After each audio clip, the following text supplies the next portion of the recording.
Penatua Juliano Sunda. Ibadah 4 sore hari Senin tanggal 5 Februari, kelas Alkitab akan diatur oleh kakak pengasuh Remaja Jadwal dan Masih. Kelas remaja yang dikunjungi Rafael Alexano, pelayan kakak Linda Lawalata. Kelompok Tung dan Regi Pasca, adik yang dikunjungi adik Magdalena Munati, pelayan kakak Ninje Jopari dan kakak Rosa Balote. Kelompok Sopipati Sepui belum ada jadwal akan diatur oleh kakak biasa. Begitu juga dengan kelompok Isak Sepui Maria Papiri. Kelompok Jemberani remaja, adik yang dikunjungi adik Angel Lago, pelayan kakak Enam Padua. Kelompok Jemberani anak-anak, adik yang dikunjungi adik Janet Debbie Pangaribuan, pelayan kakak Melintan. Kelompok Robert Riders yang dikunjungi adik Serli Bier, pelayan kakak Yosef Wainira. Ibadah PWN Rabu tanggal 7 Februari 2024. Kelompok 1, 2, 3 belum ada jadwal.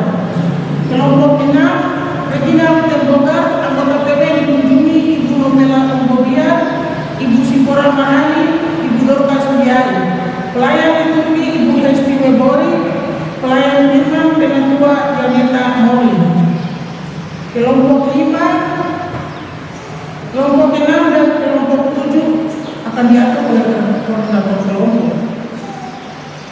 Ibadah keluarga hari Jumat tanggal 9 Februari 2024. Ibadah rayon 1, keluarga dikunjungi akan diatur oleh koordinator rayon. Rayon 2, keluarga dikunjungi Bapak Anies Bondo, pelayan liturgi dan firman Penatua Gerson Ramandei. Rayon 3, keluarga dikunjungi keluarga Tony Ferdinandus, pelayan liturgi Ibu Justina Ayam Sega, pelayan firman dan syafaat Penatua Agus Bongoibo. Rayon 4, keluarga dikunjungi keluarga pelayan Imburi, pelayan liturgi Ibu Sofia Andoi, pelayan firman dan syafaat Penatua Agustina Biaya. Rayon 5 akan diatur oleh koordinator rayon. Rayon 6, keluarga dikunjungi keluarga Dominus Teo, pelayan liturgi Bapak Anton Soberi, pelayan firman dan syafaat Penatua Pilar Rosles. Rayon 7, keluarga dikunjungi keluarga Daniel Payungalo, pelayan liturgi Bapak Norbert Teba, pelayan firman dan syafaat Penatua Pendeta Kristi Mawene SSI. Rayon 8, keluarga dikunjungi Bapak Toniau, pelayan liturgi Bapak Ibu Oktovina Kado, pelayan firman dan syafaat Penatua Rianti Kristian. Rayon 9, keluarga dikunjungi Bapak Arifin Kaikatui, pelayan liturgi Bapak Marteo Sirin, pelayan firman dan syafaat Syamas Nehemia Indui. Ibadah PAM hari Selasa tanggal 6 Februari 2024, tempat ibadah yang dikunjungi Saudara Ishak dan Frans Armisore. Alamat seperti bawah. MC Saudara Ojol Marani, liturgi Saudara Patrick Marani, pelayan firman dan syafaat Siamas Ipon Kewere.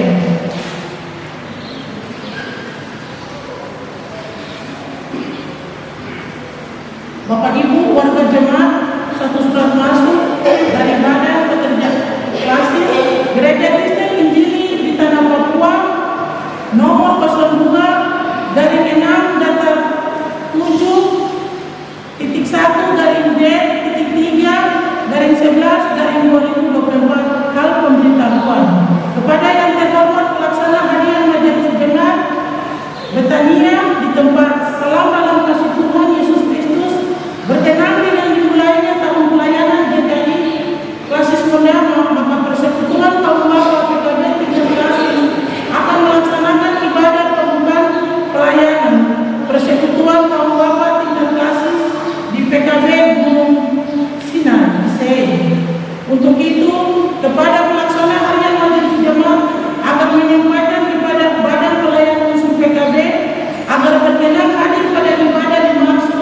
yang sedianya akan dilaksanakan pada hari Minggu tanggal 4 Februari 2024 jam 2 siang sampai dengan selesai. Tempat gedung Gereja Sinai Isai. Acara ibadah. Mengingat pentingnya ibadah ini, maka diharapkan semua bapak-bapak dapat hadir sebagai bagian dari kebersamaan dan komitmen kita bersama. Demikian pemberitahuan dari kami untuk dilaksanakan. Terima kasih atas kerjasama. Tuhan memberkati. Nye 2 Februari 2024, Komisi Pelayanan dan Pembinaan Jemaat Klasis GKI Wondama. Pendeta Maya Teofioli STH, Koordinator PKB tingkat Klasis GKI Wondama, Simson Samberi. Mengetahui Badan Pekerja Klasis GKI Wondama, Pendeta Arifah Sukari. Ia khusus untuk PKB, sebentar ibadah akan dilaksanakan jam 2 siang dan pelayan firman adalah Bapak Pendeta Arifah Sukari.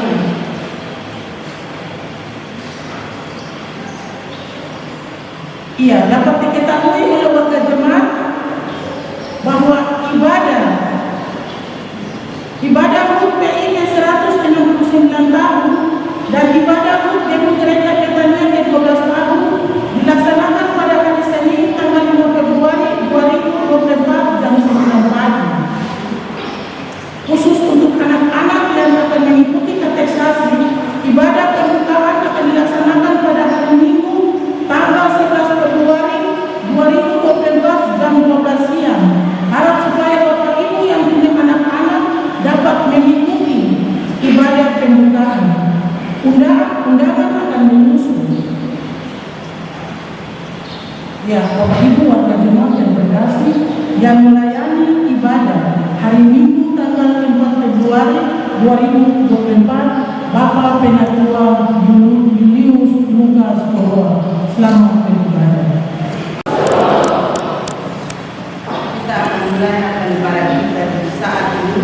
Untuk itu saya mengundang jemaat bangkit berdiri dan kita berjalan dalam menyertai nomor 106 pada akhir pertama dan ayat kedua.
Dengan nama Bapa dan Anak dan Roh Kudus.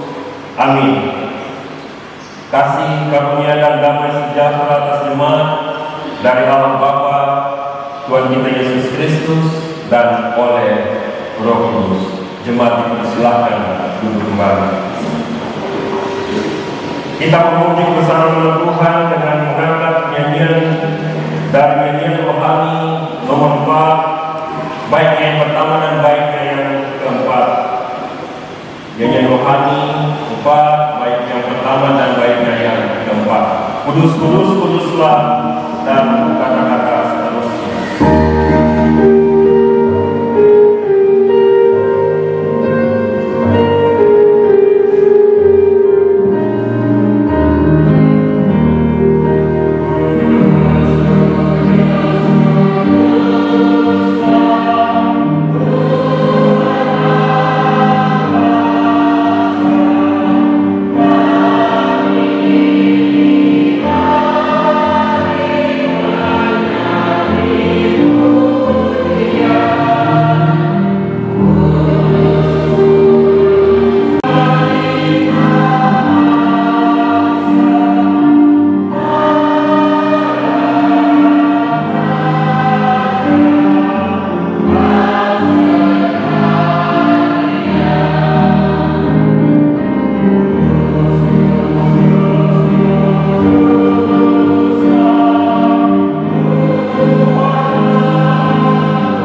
berkata, jangan ada padamu Allah lain di hadapanmu.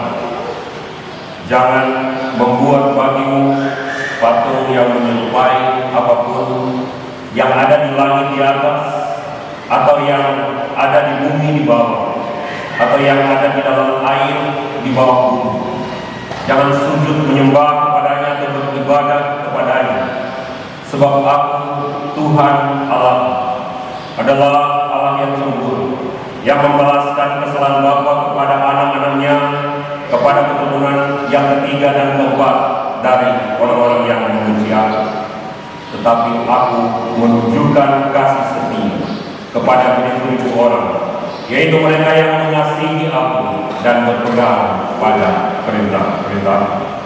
Jangan menyebut nama Tuhan Allahmu dengan sembarangan, sebab Tuhan akan memandang bersalah orang yang menyebut namanya dengan sembarangan. Ingatlah dan putuskanlah hari Sabat. 6 hari lamanya engkau akan bekerja dan melakukan segala pekerjaan. Tetapi hari ke-7 adalah hari Sabat Tuhan Allahmu, maka jangan melakukan sesuatu pekerjaan.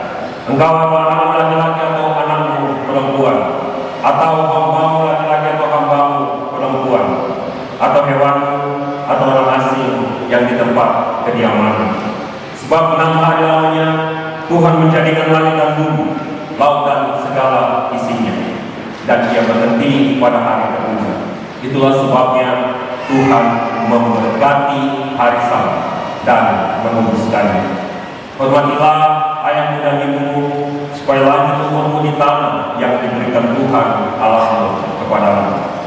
Jangan membunuh, jangan berzina, jangan mencuri, jangan mengucapkan saksi dusta tentang sesamamu, jangan mengingini rumah sesamamu, jangan mengingini istrinya atau hambanya laki-laki atau hambanya perempuan, atau lembunya atau keledainya, atau apapun yang dipunya sesamamu. Roh Kudus menguatkan kita untuk melakukan hukum Tuhan di hari-hari hidup kita. Jemaat dipersilakan duduk kembali.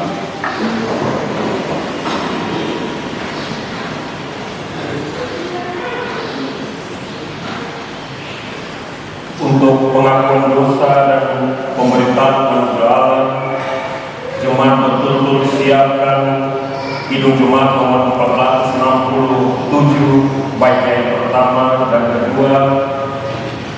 Setelah kita merendahkan diri dan mengaku dosa itu, dan jemaat siapkan nyanyian rohani 147, baik yang ketiga setelah mendengar berita keampunan.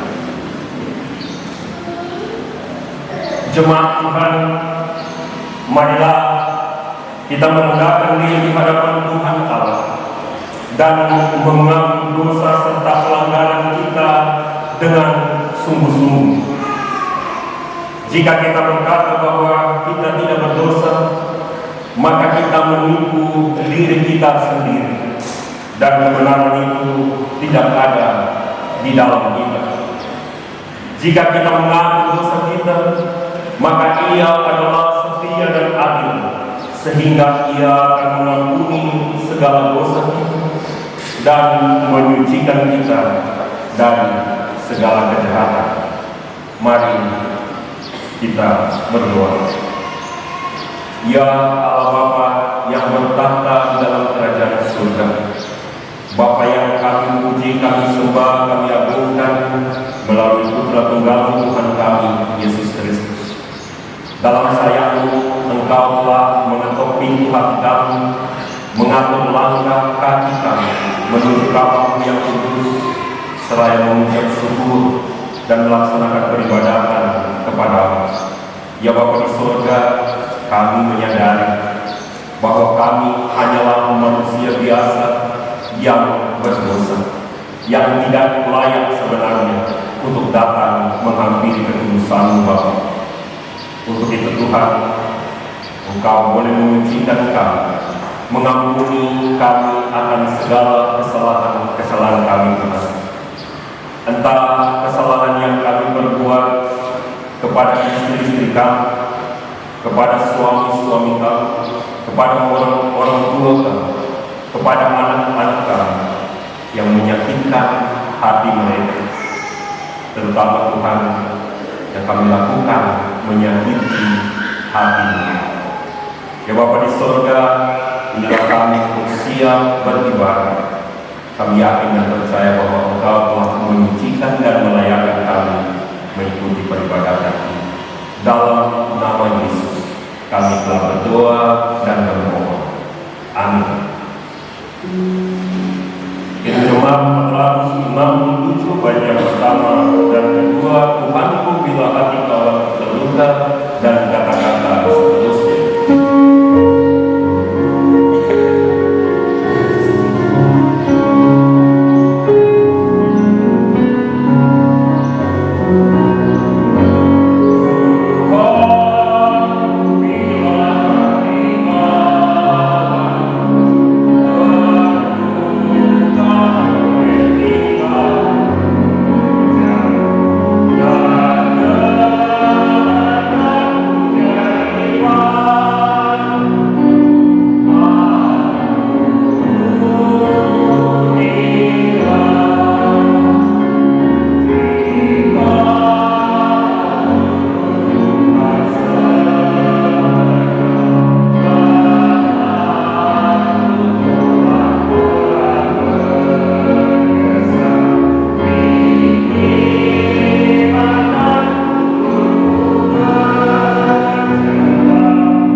Dengarlah jemaat pemberitaan anugerah bahwa ada keampunan dosa kepada semua orang yang sungguh-sungguh mengaku dosanya, seperti tertulis dalam kitab Yoel pasal 2 ayat 32 yang mengatakan, dan barang siapa yang berseru kepada nama Tuhan akan diselamatkan. Sebab di Gunung Sion dan di Yerusalem akan ada keselamatan, seperti yang telah difirmankan Tuhan, dan setiap orang yang dipanggil Tuhan akan termasuk orang-orang yang terlepas. Kita sambut berita anugerah Allah dengan menyanyi bersama dari nyanyian rohani 147 baitnya yang ketiga.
Merespon pengampunan dosa yang baru saja kita terima, saya undang anggota sini jemaat untuk bangkit berdiri.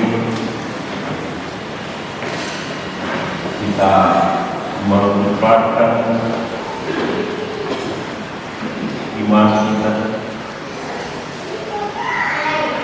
dalam persekutuan dengan gereja Tuhan dari segala jemaat dan di segala tempat. Kita mengaku bersama-sama kepercayaan kita sesuai pengakuan iman rasuli yang berkata, aku percaya kepada Allah Bapa yang Maha Kuasa, hal yang langit dan bumi, dan kepada Yesus Kristus, Anaknya yang tunggal Tuhan kita, yang dikandung daripada Roh Kudus, lahir dari anak darah Maria, yang menderita disebabkan pembunuhan Pontius Pilatus, disalibkan, mati dan dikuburkan, turun ke dalam kerajaan Allah pada hari yang ketiga, naik ke surga, duduk di sebelahnya Allah, Bapa yang Maha Kuasa, dan akan datang dari sana untuk menghakimi orang yang hidup dan yang mati. Aku percaya pada Roh Kudus, gereja yang kudus dan benar, persekutuan dan kudus, pengampunan dosa, kebangkitan dari dan hidup yang kekal. Kita sambut dengan menyanyi bersama Kidung Jemaat 369A, baitnya yang pertama. Ya Yesus, ku berjanji setia padamu dan kata-kata seterusnya.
Jemaat yang dikasihi Tuhan, kita akan sama-sama belajar mengenal firman Tuhan yang terangkat dari kitab Perjanjian Baru, dari surat Paulus yang pertama kepada jemaat di Korintus. 1 Korintus pasal 1 ayat 18 hingga berakhir pada pasal 2 ayatnya yang kelima. 1 Korintus pasal 1 ayat 18 hingga berakhir pada pasal 2 ayatnya yang kelima. Jika Bapak Ibu anak-anak sekalian telah mendapat bagian benar firman Tuhan ini, baiklah kita tetap terbuka di hadapan kita merendahkan diri, memohon tuntunan kuasa Roh Kudus agar kita mampu memahami apa isi kebenaran firman Tuhan pada kita. Mari kita berdoa. Kembali lagi kami menghampiri kekudusan ya Bapa di surga, seraya memohon urapan hikmat kepada kami semua yang hendak belajar sebagian kecil dari isi kebenaran firman. Layakkan kami Tuhan, terutama hamba-Mu yang berdosa ini, yang akan berkata-kata demi nama ya Bapa di surga, hamba serba terbatas. Untuk itu pakailah hamba sesuai dengan kasih dan kehendak. Inilah kami Tuhan, berbicara kepada kami, sebab kami telah siap untuk mendengar apa isi kebenaran firman kepada kami. Dalam nama-Mu kami telah berdoa. Amin. Saya akan membacakan pembacaan kita ini, dan Bapak Ibu dapat mengikuti dalam kitab masing-masing. 1 Korintus pasal 1 ayat 18 hingga berakhir pada pasal 2 ayat yang kelima, dengan perikop yang diberikan Lembaga Alkitab Indonesia, hikmat Allah dan hikmat manusia. Sebab pemberitaan tentang salib memang adalah kebodohan bagi mereka yang akan binasa, tetapi bagi kita yang akan diselamatkan, pemberitaan itu adalah kekuatan Allah. Karena ada tertulis, Aku akan membinasakan hikmat orang-orang berhikmat, dan kearifan orang-orang bijak akan kulenyapkan. Di manakah orang yang beriman? Di manakah ahli Taurat? Di manakah pembantah dari dunia ini? Bukankah Allah telah membuat hikmat dunia ini menjadi kebodohan? Oleh karena dunia dalam hikmat Allah tidak mengenal Allah oleh hikmatnya, maka Allah berkenan menyelamatkan mereka yang percaya oleh kebodohan pemberitaan ini. Orang-orang Yahudi menghendaki tanda dan orang-orang Yunani mencari hikmat, tetapi kami memberitakan Kristus yang disalibkan. Untuk orang-orang Yahudi suatu batu sandungan, dan untuk orang-orang bukan Yahudi suatu kebodohan. Tetapi untuk mereka yang dipanggil, baik orang Yahudi maupun orang bukan Yahudi, Kristus adalah kekuatan Allah dan hikmat Allah. Sebab yang bodoh dari Allah lebih besar hikmatnya daripada manusia, dan yang lemah dari Allah lebih kuat daripada manusia. Ingat saja, saudara-saudara, bagaimana keadaan kamu ketika kamu dipanggil. Menurut ukuran manusia, tidak banyak orang yang bijak, tidak banyak orang yang berpengaruh, tidak banyak orang yang terpandang. Tetapi apa yang bodoh bagi dunia dipilih Allah untuk memalukan orang-orang yang berhikmat, dan apa yang lemah bagi dunia dipilih Allah untuk memalukan apa yang kuat, dan apa yang tidak terpandang dan yang hina bagi dunia dipilih Allah. Bahkan apa yang tidak berarti dipilih Allah untuk meniadakan apa yang berarti, supaya jangan ada seorang manusia pun yang memegahkan diri di hadapan Allah, tetapi oleh Dia kamu berada dalam Kristus Yesus, yang oleh Allah telah menjadi hikmat bagi kita. Ia membenarkan dan menguduskan dan menebus kita. Karena itu seperti ada tertulis, barang siapa yang bermegah, hendaklah ia bermegah di dalam Tuhan. Demikianlah pula ketika aku datang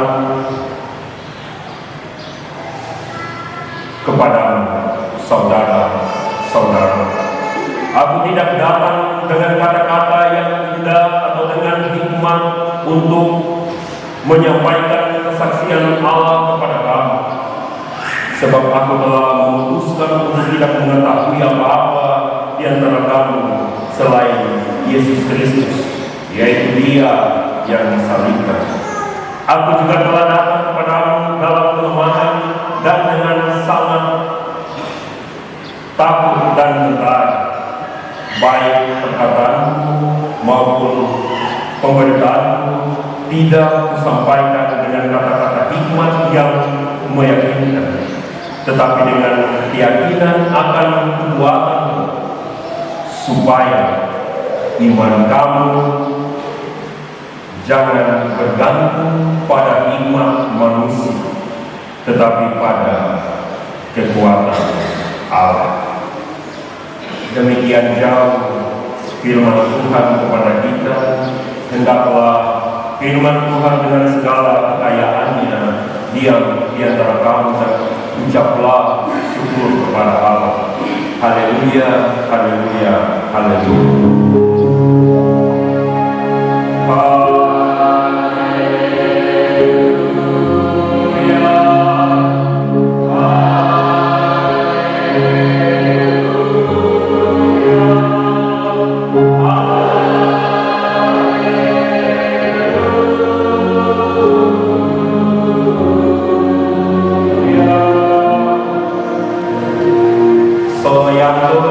Silakan untuk membawakan ujian yang telah dipersiapkan.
Tidak terasa 1 bulan telah berlalu di tahun Tuhan 2024. Kini kita masuk pada minggu pertama bulan yang kedua tahun 2024 dalam sebuah nuansa keakraban antara anak-anak Allah yang digerakkan oleh hikmat Allah sendiri, melangkahkan kaki menuju Ka'bahnya yang kudus untuk mengucap syukur atas kebaikan Tuhan kepada kita. Bagaimana kabar Bapak Ibu, saudara-saudara sekalian? Bagaimana kabar Bapak Ibu, saudara-saudara sekalian? Luar biasa. Hari ini saya akan membagi seri kebenaran firman Tuhan untuk sama-sama kita belajar dari 1 Korintus pasal 18, pasal 1 ayat 18 hingga berakhir pada pasal 2 ayat yang kelima dengan judul perikop hikmat Allah dan hikmat manusia. Bapak Ibu yang terkasih, perkenankan saya untuk mengawali khotbah ini dengan membawa Bapak Ibu ke suasana dan nuansa kala itu di Korintus.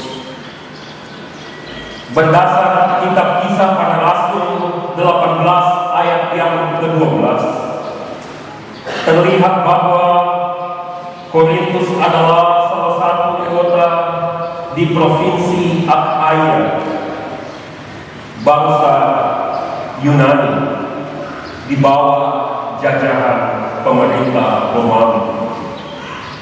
Dan jika kita lihat di halaman belakang pada peta di Alkitab kita,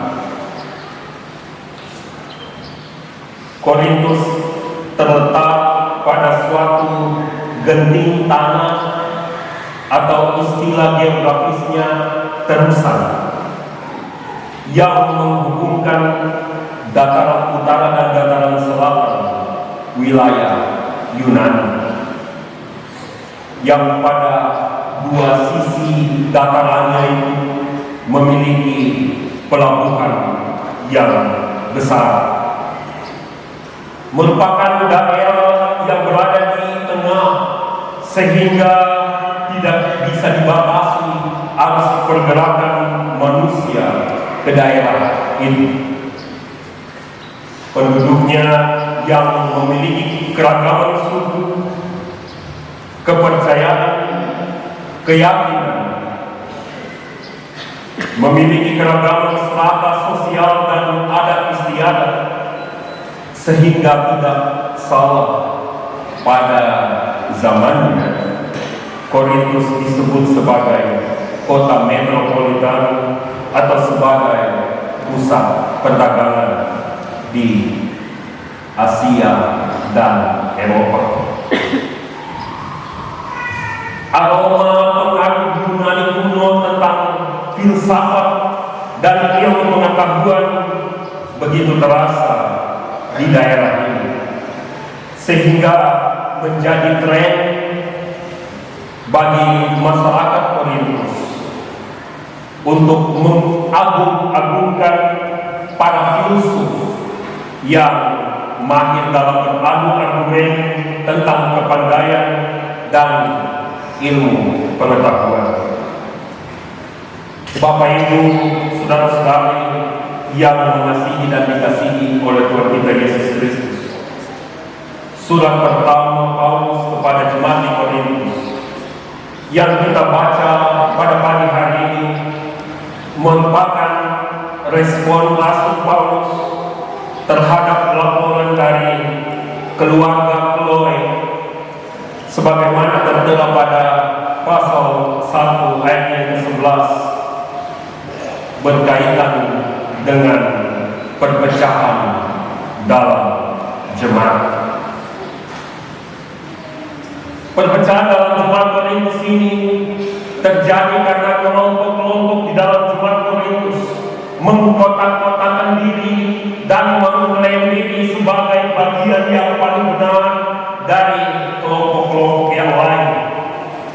baik oleh kelompok Petrus, murid Yesus, yang disebut juga Kefas, oleh kelompok Paulus sendiri, dan oleh kelompok Apolos yang menjadi penginjil di daerah itu. Ada pula yang mengklaim sebagai kelompok Kristus. Di sini Paulus berdiri sebagai penengah dari kelompok-kelompok tadi dan mengajak jemaat Korintus untuk memfokuskan perhatian kepada Kristus sebagai hikmat Allah. Mari kita buka kembali dan belajar kembali dari bacaan kita 1 Korintus pasal 1 ayat 18 hingga berakhir pada pasal 2 ayat yang kelima, yang diberikan tema Yesus Kristus adalah hikmat Allah yang membenarkan, menguduskan, dan menebus dunia. Sekali lagi, tema untuk kita pakai pada satu minggu berjalan, yaitu Yesus Kristus adalah hikmat Allah yang membenarkan, menguduskan, dan menebus dunia. Tema yang diangkat secara sinodal dalam minggu ini tentunya hendak mengajak selaku warga GKI untuk selalu bergantung pada hikmat Allah, memiliki hikmat Allah dalam Yesus, dan bukan bergantung pada hikmat manusia atau diri sendiri. Pembacaan kita saya bagi menjadi 3 bagian besar untuk kita renungkan di pagi hari ini. Bagian yang pertama yaitu berisi pandangan Paulus terhadap respon dari orang Yunani, orang Yahudi, para ahli Taurat, kelompok pemikir, dan orang-orang bijak. Ya, respon dari kelompok-kelompok ini mengenai peristiwa penyaliban atau peristiwa penyelamatan Allah di atas kayu salib. Pada bagian kedua dari pembacaan kita adalah penekanan Rasul Paulus kepada jemaat di Korintus yang diistilahkan Paulus sebagai mereka yang dipanggil. Sebutan itu masih berlaku hingga sekarang, yaitu kita yang dipanggil. Penekanan kepada jemaat tentang pentingnya memiliki hikmat Allah, sehingga memiliki respon yang berbeda. Memiliki respon yang berbeda dari para ahli Taurat, para Yahudi umumnya, atau para penduduk Yunani pada umumnya, bahwa jemaat Korintus harus melihat peristiwa penyaliban sebagai karya penyelamatan Allah bagi umat yang percaya kepadanya.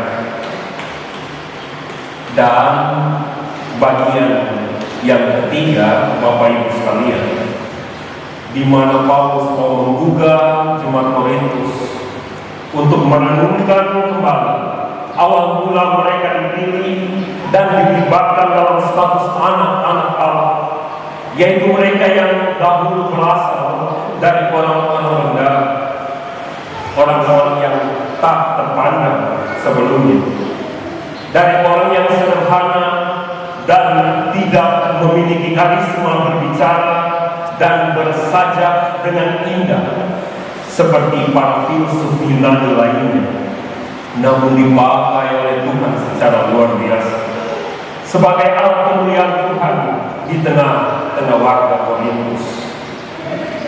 Dan Paulus menegaskan bahwa Paulus sendiri merupakan orang biasa yang boleh dipakai oleh Tuhan untuk menjadi alatnya. Itulah garis-garis besar mengenai perikop kita di pagi hari ini. Pertanyaannya, apa pesan yang mau disampaikan Tuhan kepada kita yang hidup di zaman sekarang? Kita anak-anaknya yang dipanggil oleh Allah dalam Kristus untuk menjadi saksinya di tengah-tengah orang pintar, di tengah-tengah ahli pengetahuan dan ahli-ahli filsafat modern yang ini hidup berdampingan dengan kita. Mari kita bahas hal yang pertama, yang mengenai respon kita terhadap pemberitaan tentang salib. Bapak Ibu yang diberkati Tuhan, jika dikatakan dalam ayat 24 pembacaan kita bahwa Kristus adalah kekuatan Allah dan hikmat Allah, maka itu karena Kristus adalah hikmat Allah, supaya kita memiliki hikmat Allah, maka kita harus menerima Kristus. Itu dulu poin penting, bahwa karena Kristus sendiri itu adalah hikmat Allah, maka kita harus pertama-tama adalah menerima Kristus itu. Saudara dan saya menerima Kristus atau percaya kepada Kristus, maka saudara dan saya akan memperoleh hikmat Allah, karena Kristus adalah hikmat Allah itu sendiri. Nah, hikmat Allah berbeda dengan hikmat dunia.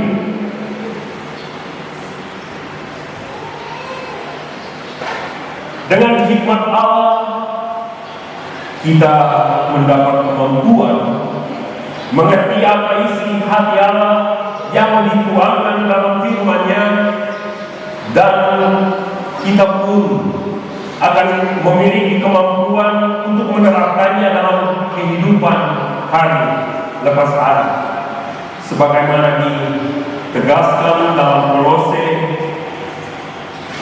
2 ayat 3, di dalam Dia tersembunyi segala harta hikmat dan pengetahuan. Lalu hal yang kedua yang akan kita pelajari bersama mengenai seberapa penting memiliki hikmat Allah itu. Seberapa penting memiliki Kristus sebagai hikmat Allah. Bapak Ibu sekalian, pentingnya memiliki hikmat Allah dalam hidup kita, karena hikmat Allah itu yang menuntun kita melihat salib atau peristiwa penyaliban sebagai sebuah peristiwa penyelamatan Allah bagi umat. Kebalikannya, kebalikannya Bapak Ibu, jika kita tidak memiliki hikmat Allah, maka kita akan dibutakan dengan ilmu pengetahuan dan kepandaian dunia. Kita akan sama saja dengan orang Yahudi dan Yunani secara umum yang kita lihat dalam teks pembacaan kita pada ayat yang ke-18 hingga ayat yang ke-23, di mana peristiwa penyaliban bagi orang Yahudi merupakan sebuah batu sandungan, karena bertolak belakang dengan kehendak dan keinginan hati mereka. Dan kepada orang Yunani suatu kebodohan, karena orang Yunani lebih mengandalkan logika berpikir atau hikmat manusia. Itulah pentingnya kita memiliki hikmat Allah dalam menyikapi dan merespon peristiwa penyaliban Yesus, dan juga untuk mengerti maksud Tuhan dalam keseharian kita menapaki hidup kita di bumi ini.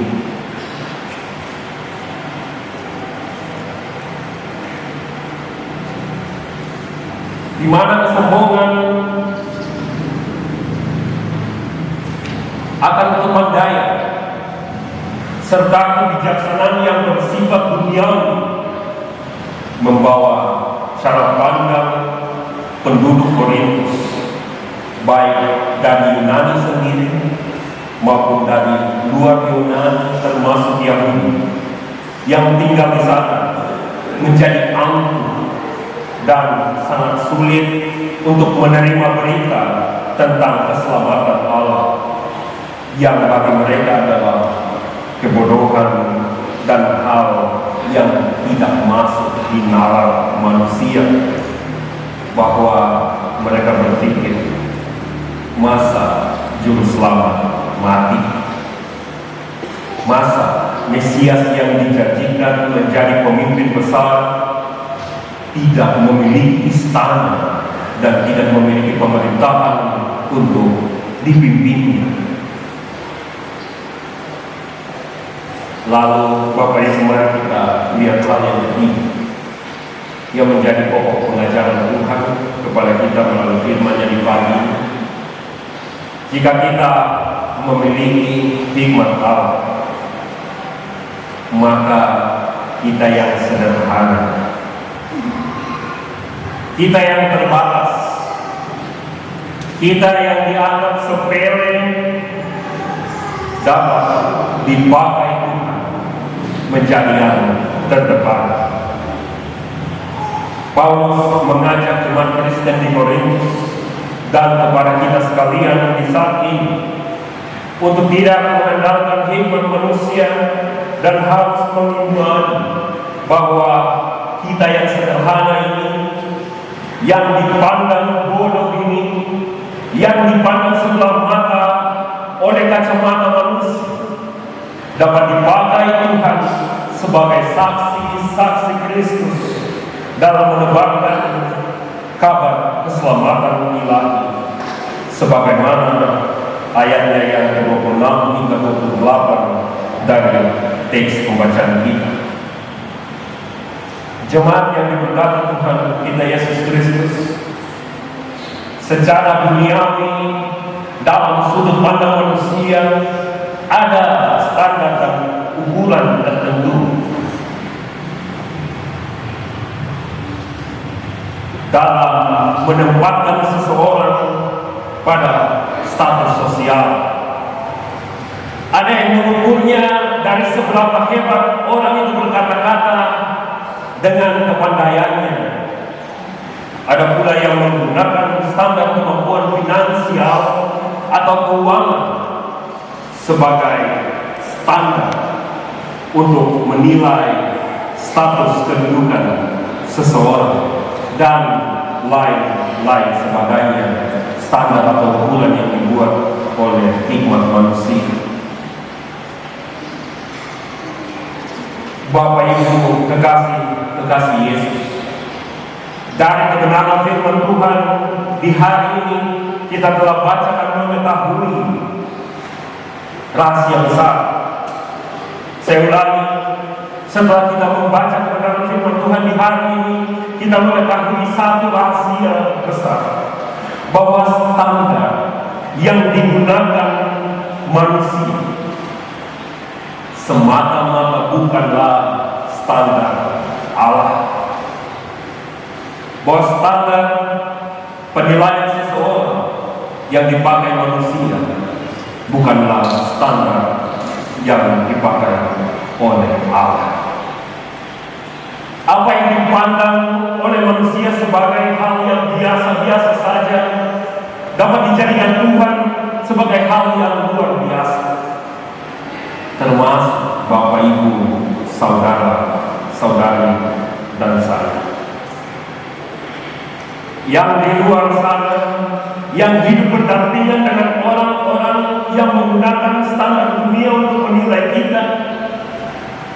Kita yang dianggap tidak berkualitas, tidak berbobot, dan tidak memiliki kemampuan, melalui Kristus sebagai hikmat Allah yang telah kita terima masuk dalam hati kita dan hidup kita, kita yakin dan percaya bahwa Tuhan memiliki sudut pandang dan standar tersendiri kepada kita, anak-anak, untuk berbalik dari orang biasa menjadi orang yang luar biasa. Digunakan Tuhan untuk menaklukkan keangkuhan dunia. Digunakan Tuhan untuk mengimbangi dan menyaingi kesombongan dunia. Kita sama-sama tahu ke-12 orang kecil, ke-12 orang sederhana yang dipanggil Tuhan menjadi murid.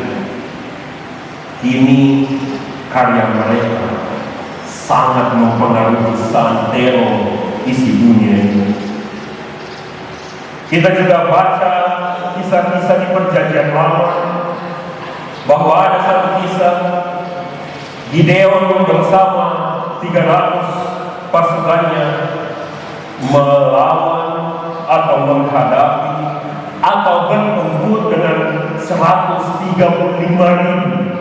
bala tentara bangsa Midian, dan Tuhan bersama-sama dengan Gideon memenangkan pertempuran itu.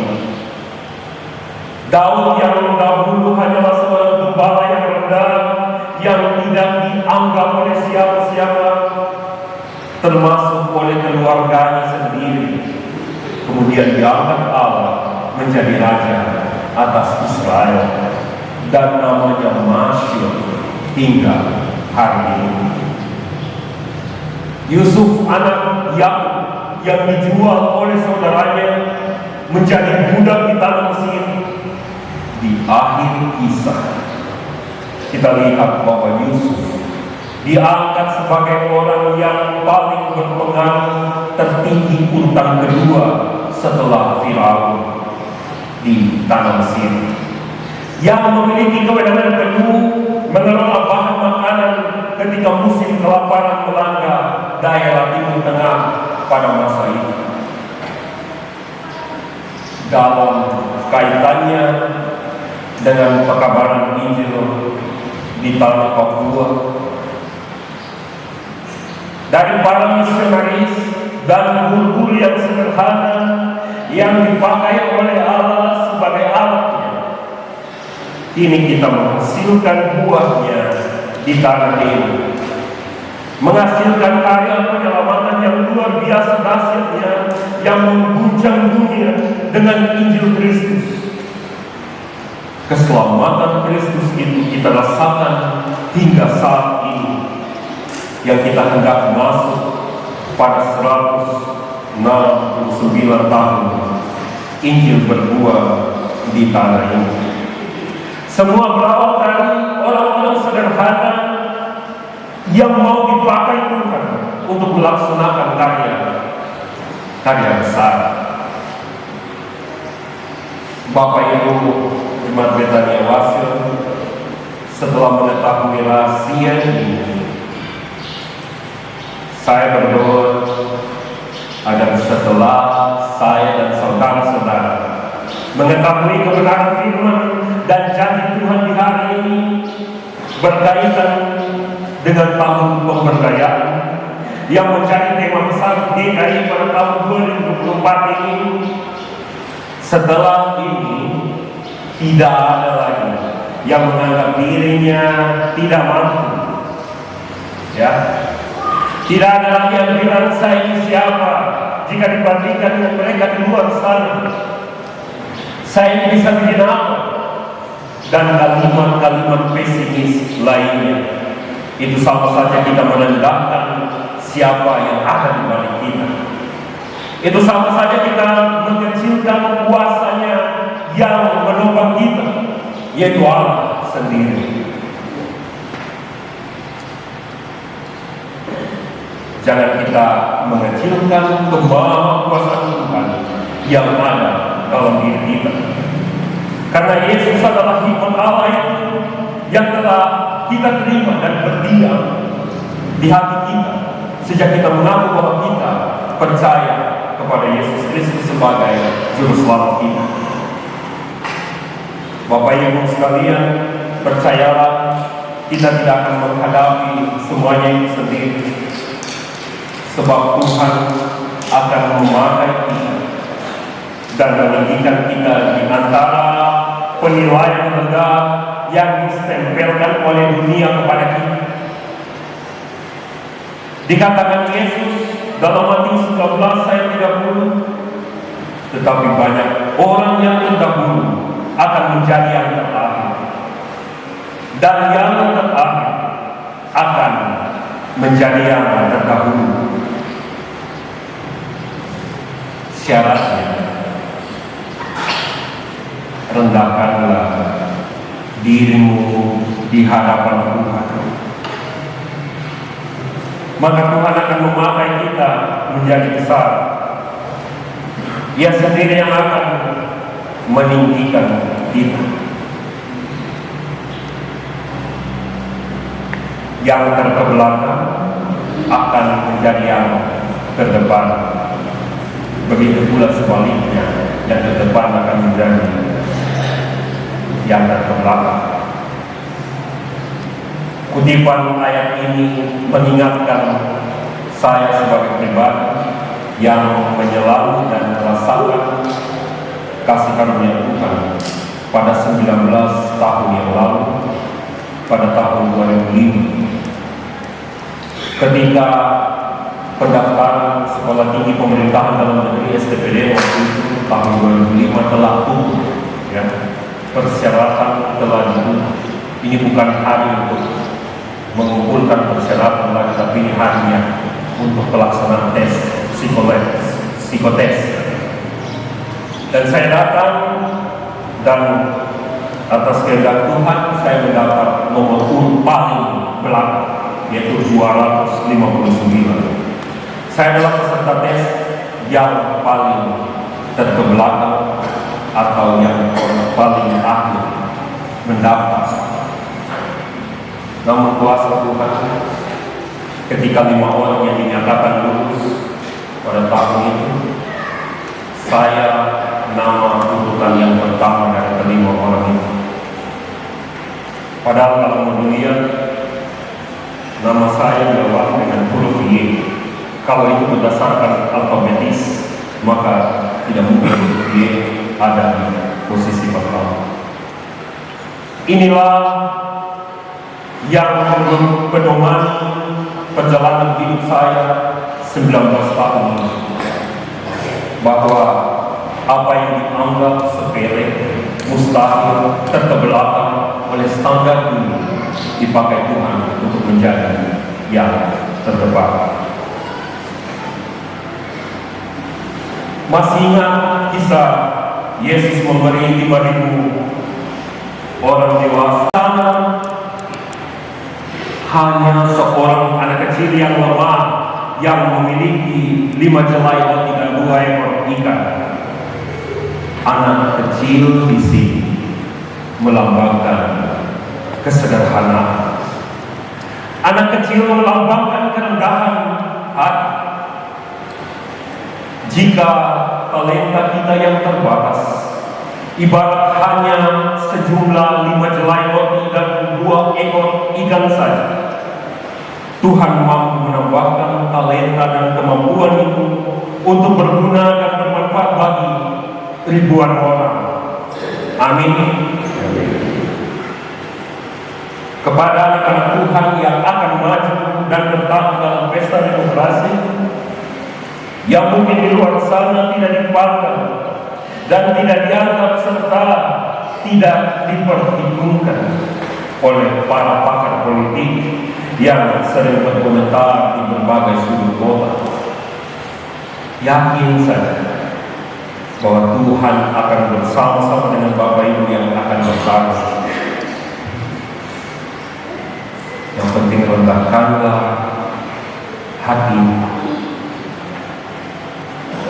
Berserah saja apa yang terbaik yang disediakan oleh Tuhan kepada kita masing-masing ke depan. Kita pun sebagai para pemilih, jika kita memiliki hikmat Allah, maka yakin dan percaya bahwa Allah akan menunjukkan siapa yang harus kita pilih mewakili kita sebagai rakyat, maupun kita memilih siapa pemimpin kita tingkat nasional pada pekan depan. Rasul Paulus dalam teks pembacaan kita pun sepertinya mempersyaratkan hal ini, bahwa kalau mau dipakai oleh Tuhan secara luar biasa, kalau mau memiliki hikmat Allah, harus memiliki kerendahan hati. Ini tergambarkan pada pasal 2 ayat yang pertama dan ayatnya yang keempat, di mana Paulus yang merupakan kaum intelek sekalipun menyadari bahwa Tuhanlah yang memampukan dia melaksanakan tugas penginjilan ini. Hal ini pun dahulu pernah dilakukan oleh Salomo ketika meminta hikmat dari Tuhan. Dalam 1 Raja-Raja pasal 3 ayat 9 hingga 14 dikisahkan bahwa dalam percakapannya dengan Tuhan dalam mimpinya, Salomo ditawarkan oleh Tuhan untuk memilih apapun yang menjadi permintaannya atau yang menjadi keinginannya. Namun dengan kerendahan hati, Salomo hanya meminta kebijaksanaan. Alhasil, maka Tuhan mengabulkan permintaannya. Ditambahkannya bonus, segala hal yang tidak dimintanya pun Tuhan berikan. Marilah jemaat, rendahkanlah hati kita, mintalah hikmat yang adalah Yesus Kristus itu sendiri, sebab Kristus yang telah membenarkan kita, yang olehnya kita telah dikuduskan dan ditebus. Tuhan memberkati dan menyempurnakan firman-Nya, serta memampukan Bapak, Ibu, dan saya untuk menerapkan firman-Nya dalam kehidupan kita satu minggu berjalan ke depan, memasuki suasana pekabaran Injil, namun juga mempersiapkan hati kita untuk masuk dalam suasana Minggu Sengsara pada pekan depan. Amin. Dia diberikan waktu dan kesempatan untuk memberikan ujian yang telah dipersiapkan.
yang telah kita siapkan dari rumah kita masing-masing, sambil mempersiapkan persembahan kita. Dengarlah firman Tuhan, muliakanlah Tuhan dengan hartamu dan dengan hasil pertama dari segala penghasilanmu, maka lumbung-lumbungmu akan diisi penuh sampai melimpah-limpah, dan bejana pemerahanmu akan meluap dengan air buah anggurnya. Amsal 3 ayat 9 dan 10. Jemaat mempersiapkan nyanyian rohani 76, Tuhanku berkatmu limpah. Kita nyanyikan bait yang pertama hingga berakhirnya dalam persembahan.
pengucapan syukur dari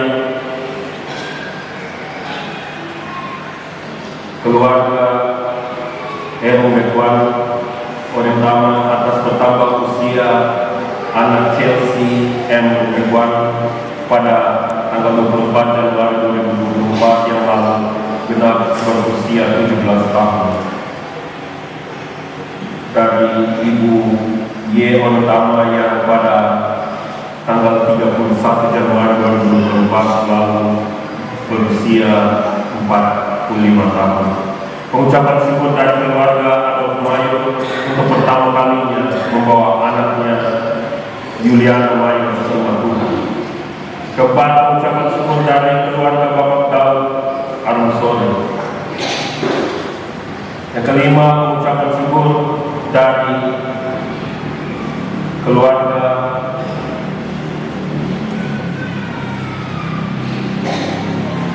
Esrayani Matan atas perlindungan Tuhan hari lepas hari. Berikut pengucapan syukur dari keluarga B.A. Ibu atas kasih dan pemeliharaan Tuhan bagi keluarga. Yang ketujuh, pengucapan syukur dari keluarga Eva dan Saro atas penempatan tugas dari anak Reina Henok Balansano di Polda Papua Barat. Berikut pengucapan syukur dari Ibu Vera M. Seva buat anak Jen S. Wani pada tanggal 5 hari Senin besok akan diwisuda pada sekolah penerbangan di Bandung. Dan yang terakhir, pengucapan syukur dari keluarga A. Armsore untuk pertama kali membawa anaknya Daniel Armsore ke rumah Tuhan. Dan juga ada perkeluhan. Yang pertama dari perkeluhan dari keluarga yang tidak menyebutkan nama. Kedua, perkeluhan dari keluarga R.Y. Megwan. Perkeluhan dari keluarga Bapak Armsore. Perkeluhan dari keluarga yang tidak menyebutkan nama. Dan perkeluhan dari keluarga B.A. Ibu serta perkeluhan dari saudara Benedisti Kesurnai. Kita akan membawa seluruh syafaat kita dan doa persembahan ini bersama-sama dengan doa agung yang telah diajarkan Tuhan kepada kita dengan berkata, Bapa kami yang di surga, dikuduskanlah nama-Mu, datanglah kerajaan-Mu, jadilah kehendakmu di bumi seperti di surga. Berikanlah kami pada hari ini makanan kami dan ampunilah kami akan kesalahan kami, seperti kami juga mengampuni orang yang bersalah pada kami, dan janganlah membawa kami ke dalam pencobaan, tetapi lepaskanlah kami daripada yang jahat. Karena Engkau yang mempunyai kerajaan dan kuasa dan kemuliaan sampai selama-lamanya. Amin.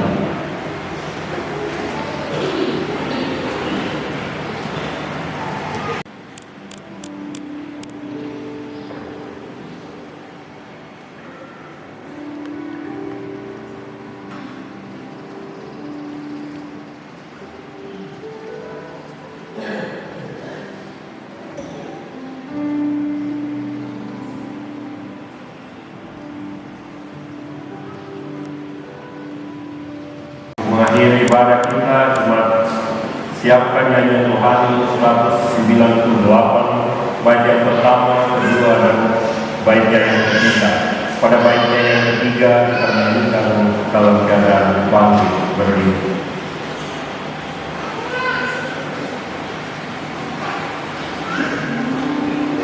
Amin.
terimalah berkat Tuhan dan pergilah dengan sukacita. Tuhan memberkati engkau dan melindungi engkau. Tuhan menyinari engkau dengan wajah-Nya dan memberi engkau kasih karunia. Tuhan menghadapkan wajah-Nya kepadamu dan memberi engkau damai sejahtera. Amin.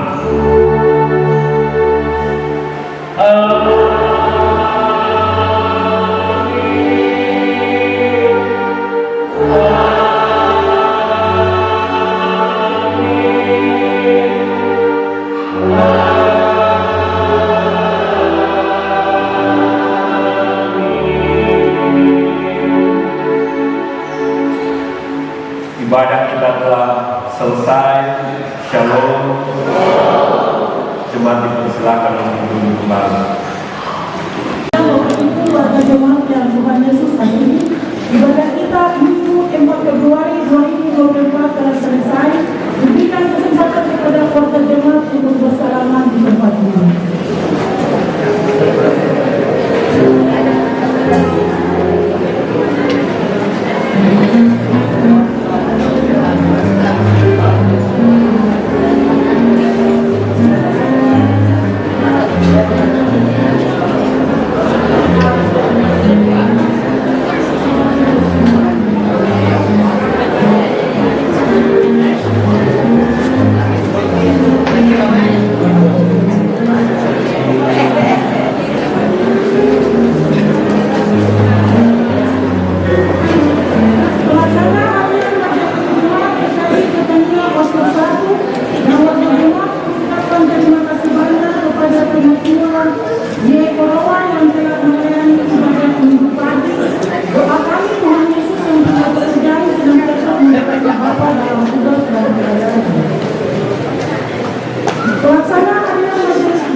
Terima kasih juga kami sampaikan kepada semua jemaat yang melayani, dan terima kasih juga kami sampaikan kepada keluarga jemaat yang telah menghadiri ibadah hari ini.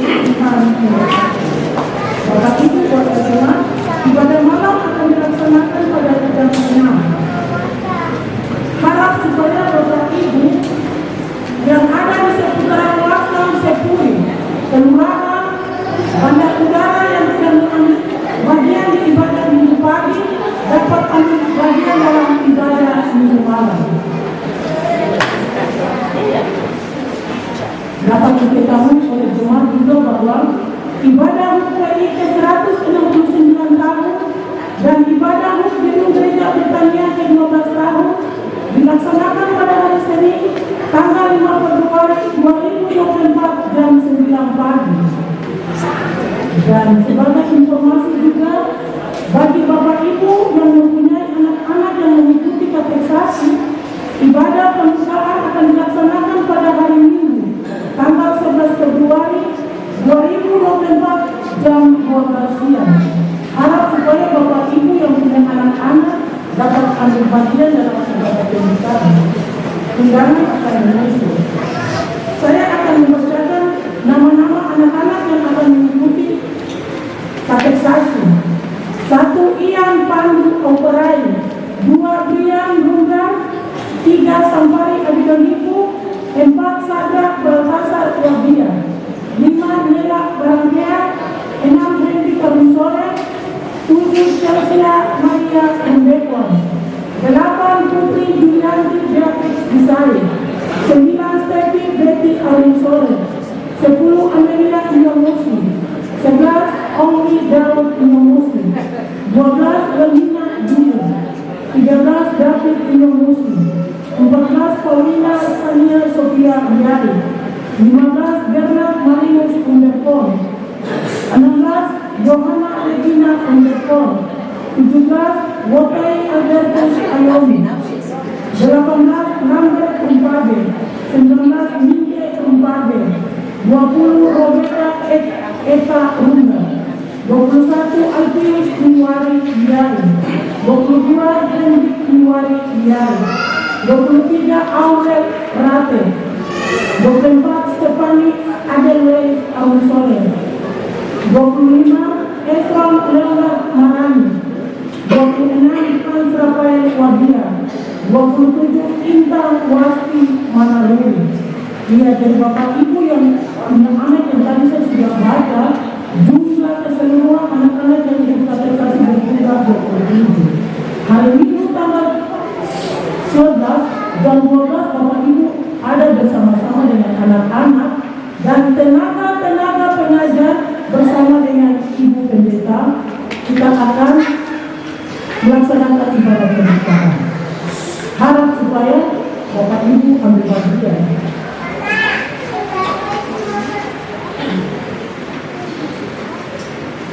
Jumlah kehadiran kita yang mengikuti ibadah Minggu 4 Februari 2024, laki-laki dewasa 98, perempuan dewasa 144, laki-laki kecil 77, perempuan kecil 108. Jumlah kehadiran kita yang mengikuti ibadah berjumlah 427 jiwa. Kita bisa melihat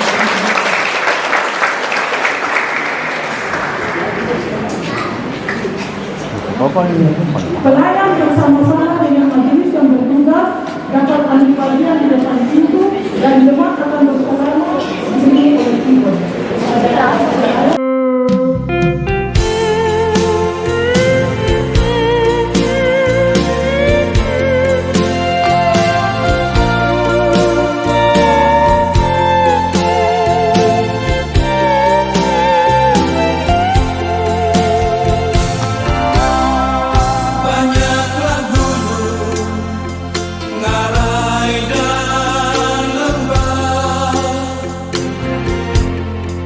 Sungai yang besar